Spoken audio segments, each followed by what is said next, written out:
Əziz müştərilər, sizlərə qəşəng qızıl güllərimizi göstərirəm. Bax bu sarısıdır. Maşallah, bax burada ağları var. Görürsünüz necə qəşəng. Bax, bax bu da sarının bir koludur. Bax, görürsünüz necə super. Bax, üzərləri hamısı tumurcuq. Bax bu sarı kol qızıl güllərdir. Özdə bunlar dostlar hamısı xarici sort güllərdir. Bax maşallah, qızıl güllərimizə baxın. Buna bax. Bax bu bir koldur bax. Görürsünüzmü? Bax 1, 2, 3, 4 dənə üstündə gülü var bax.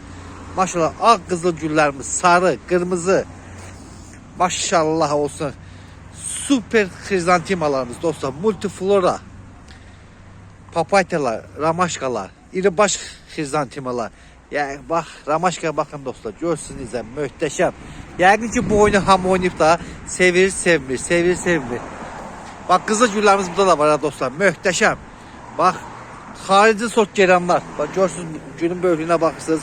Bunlar kardik geranlardır dostlar. Bunların boyu çox yuxarı qalxmır. Bax super. Möhtəşəm da, gözəllikdir həqiqətən. Kim istəyir dostlar bu gözəl güllərdən buyursunlar bizim mağazadan əldə eləsinlər.